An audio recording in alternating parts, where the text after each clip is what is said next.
Christianity has a similar yet very different outlook on God and heaven, like when you compare it to something like Hinduism. Uh, I have a few Christian friends where I've discussed Hinduism in detail with them, and they're very open to learning about it. But the fundamental question that they ask is also often related to demonology. When you talk about deities, when you talk about God, versus the Christian understanding of God, where God is the Almighty.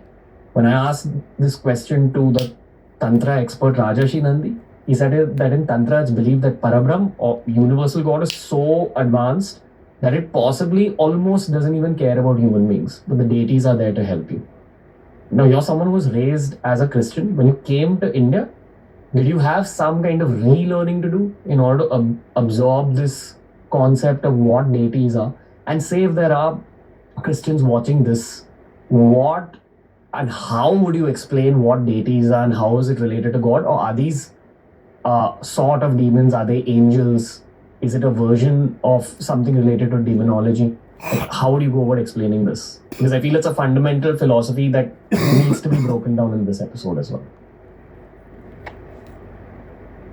I think to answer that question,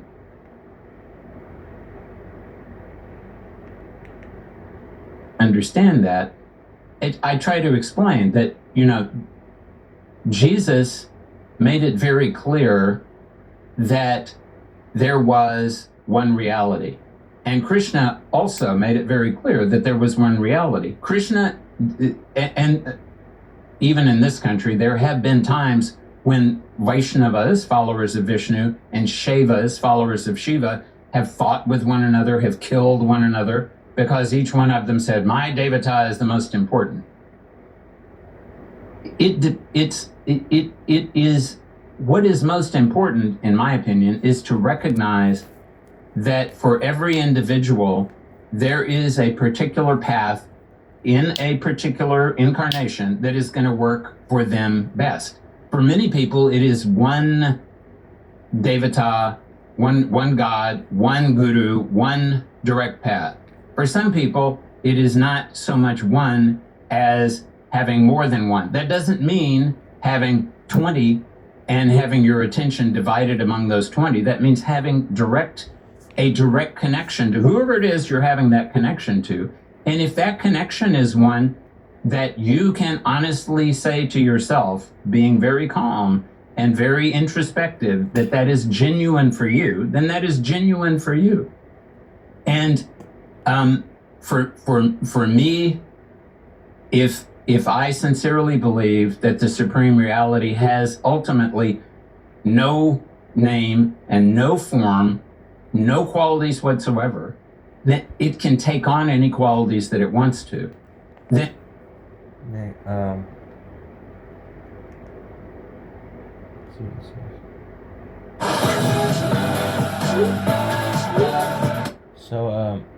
it's Kaliki prophecy here. I'm just watching the Kaliki kingdom building. All the Kaliki buildings that are about me in the prophecy. And I'm checking out what the Kaliki building is about. We're going to check it out very soon.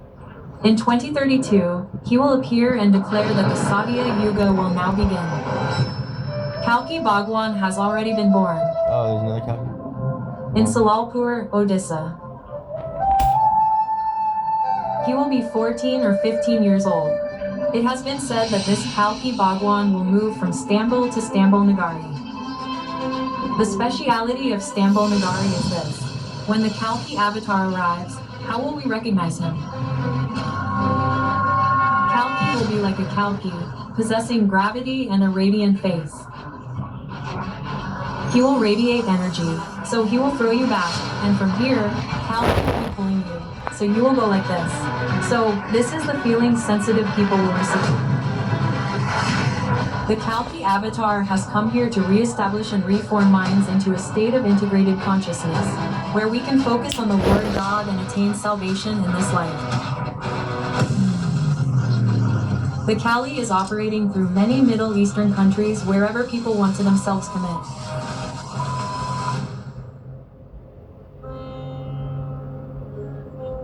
Yogaraj Siddhanath is a living master who, with the blessings of his guru, has dedicated his life to the science of emotional and physical reset. The sadhana industry in this study can help bring about this change in life, regenerating the mind and the physical body to its true potential. Born in 1944 in the solar dynasty of Ivakurama, he used to go into spontaneous enlightened states from the age of 3. After finishing his education, he felt a spiritual calling to the Himalayas to pursue a life of a yogi.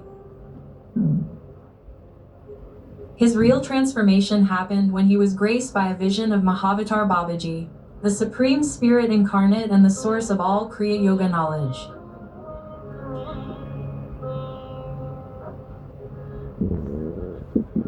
Since then, he has healed and transformed millions all over the world through the transmission of pure Shakti energy, a unique gift in the essence of Kriya Yoga, in a way that all can understand and benefit from.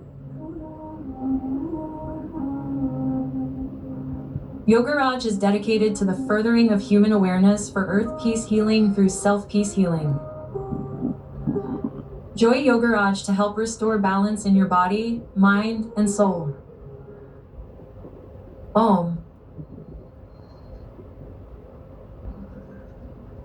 So this is Yogaraj's talk, just Anandam given Ankar by Prasanam, Gyan Swarupam, Nijabod Rupam, Yogendra Madhyam, Bhavarogya Vedya, Srimad Guru Nityam Ham like this. Bhajam. This is what this is.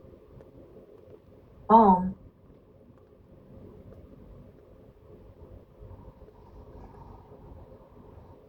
Everyone, pay your respects to your Guru, Satguru, and Divine Guru. Pranam Gurunath.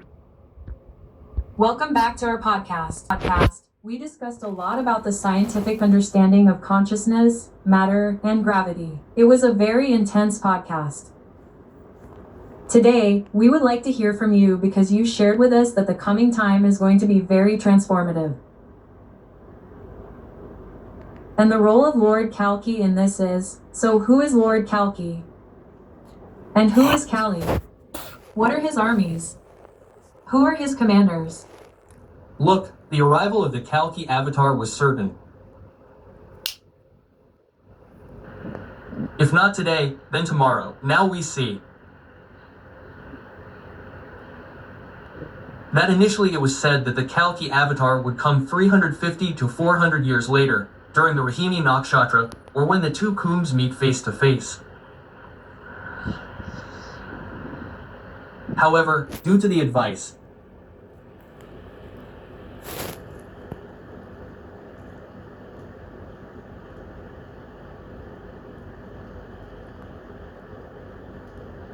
and counsel of Brahma Chaitanya, a sage like Shiva Goraksha Babaji, and other great saints and great yogis, Kalki's arrival has been accelerated. It is said that Lord Kalki has already been born in Salalpur, Odisha.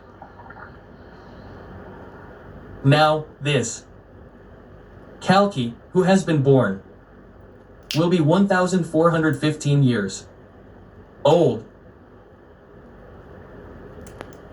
It has been said that this Kalki will go from Sambal to Sambal city after 7 years. Actually, really right. That's really fucking accurate.